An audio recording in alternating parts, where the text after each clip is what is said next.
Gina, and welcome again to this night show. Today we have two important guests, so please come on. Hi everyone. Hi people. Hi Gina. Hi.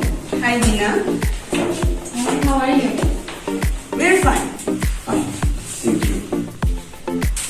Okay, so here we have the main exponents of the bilingual education.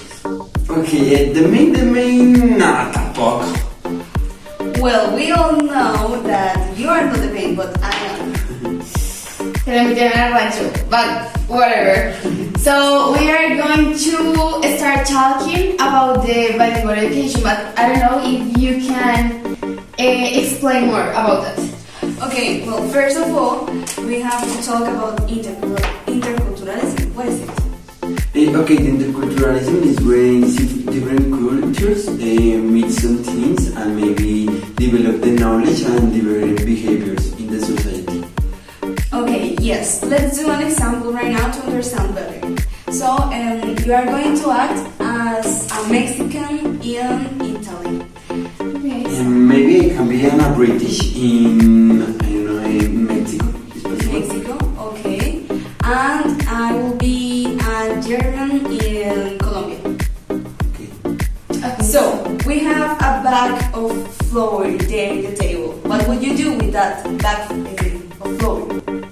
Okay, I think that I could be some spaghetti or pizza, maybe. Okay. Yes, in my case, maybe tacos because it's the principal food in Mexico.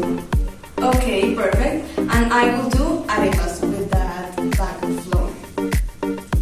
Okay, and we have some important writers about the interculturalism, and one of them is Marta. I don't remember the name. Is Berta Ramos, and she writes about interculturalism.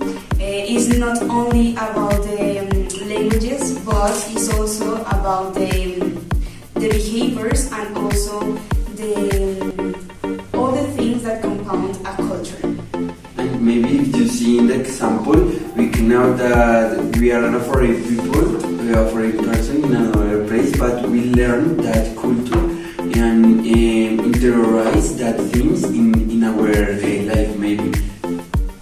Okay, according with the things that you are saying, it remember like a foreign and a second language, but I don't know if you can explain the difference between them. Okay, maybe in this part we're gonna keep in mind the example, yes. Okay. Maybe in my case I needed to go to Mexico, yes, but I'm British. But for maybe make some connections or maybe for establish an social relations with the rest, it's necessary to learn the language, learn Spanish, and maybe in that moment that is my second language because you need when you learn a second language because you need is your second language. Okay, I got it, I think. So, okay, I remember that my dream was traveling to Italy. And 5 years ago, I was preparing to go. So I learned this language, and I don't know if it can be some example of second language too. No, my dear, because you decided to learn it. You didn't need it, so it was no by something mandatory. No, it was something by a decision that you made. And maybe also you can recognize this because when you learn a second language is when you are in a bilingual place, maybe on a bilingual country or something like that. But the foreign language is more for go to other because you want or something like that. Okay, I got it. Thank you for the explanation. And now I want to learn about proficiency because I heard a lot. So please, can you explain that? Okay, we are going to do it with another example. Okay. Okay. Yes. Okay, can I help you? Yes, please. Do you have potatoes? Yes, here you have. Thank you. $1. One. Okay. Anything else? No, thank you. Okay, now in Spanish. Sí. ¿En qué le puedo ayudar? ¿Tiene papas? ¿Papas de paquete? Sí. Sí, mire, aquí está. Gracias. 35 pesos. 3.5. Sí, 35 pesos. ¿Algo más en lo que le puedo ayudar? No, gracias. Okay. Okay.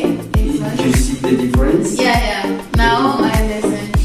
The proficiency is highest in the first language, yes, in the mother tongue. But when I talk in Spanish, it's so difficult sometimes because I am not really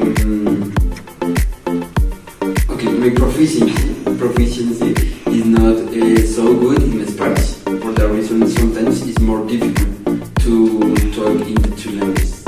Okay. Yeah. And in this century, to acquire the second and foreign language, it's necessary to implement in the schools the interculturalism and also the bilingual curriculum. Okay, yes, I've heard some about that, but I don't know if it is efficient. Yes, maybe it's efficient, but one of the problems is the lack of interest of the student to learn another language. For that reason, it's necessary to implement different things related to the culture, maybe, because, or for that reason, we say bilingual intercultural curriculum, because it's necessary to develop different things and maybe make activities with the students for I don't know how can I say that, maybe for a speech about that culture. Yes, and maybe when as we know about other places, about the rest of the people, it's more interesting than only repeat that maybe the grammatic or something like that. Yes, exactly. For example, kids in the school don't like to repeat everything again and again and again in the classes. So the important thing there is to apply that knowledge, but with real things and also in real contexts. Yeah, actually, I have a lot of classes like you are describing. So I know that it can be so repetitive, but I don't understand why the schools implement this curriculum and how it can be works or functional in the schools. Well, the bilingual curriculum emphasizes in acquiring, depending on the context, in the best way to apply all the knowledge that the teachers can give to the students. Yes, and also it tries to solve some troubles that the students could have according to their skills. Okay. It's really good. Yeah. I think that it could be really functional according to the way that the schools implement. Okay, but it I'm sorry. No way. It let me think about how the brain works in the students, for they understand these languages. For example, if in school we have teachers that that speak both languages. So how the brain works. Okay, for this is maybe it's good to make an game. Please come here. Yes. So let's take into account that Santiago is like the context and all the information that the teacher is giving. And Okay. I am a brain. Okay. And So- maybe this works this way, something like that. And this is good maybe if the brain doesn't work in a good way, the information doesn't be maybe clear. And at the same time, the For example- information is not clear, the brain is like, what? If I do this all the time, I'm not receiving the information correctly. Or if I do this, and the context is giving this, and if I do this, Okay. yes. And maybe in the brain we can find two parts that are the broadcast part and the workers part. Yes, and this part has some maybe different activities or something like that prepare the information and produce that language or maybe the sounds that we produce when we talk. And in that way is the words of the brain. Yes, exactly. And with a graphic example, could be that, for example, this chair is like the Spanish context, and this chair is the English context. So our brain has to switch between those contexts depending on the situation. So if I am talking Spanish and if I am in a Spanish situation, so I will be in this part of the brain. Yes, but if I am in the English context, well, I would see it here. Yes. Okay. And maybe at the same time, the brain thinks on the things in the two languages. Yes, maybe you say pencil, but at the same time in Spanish you think in a lápiz. Yes, or something like that. The bilingual brain tries to combine the two languages. Okay. Yeah.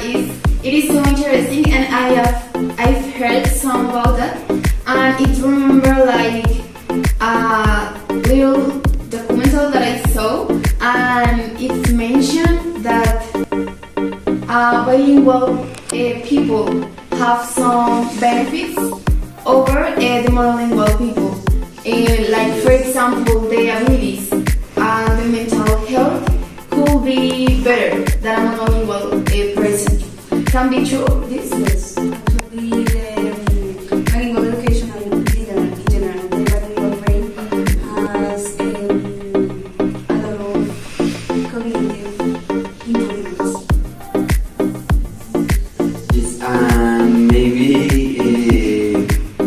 this can help us in our healthy brain, maybe because when you learn another language, is really to maybe remind different things.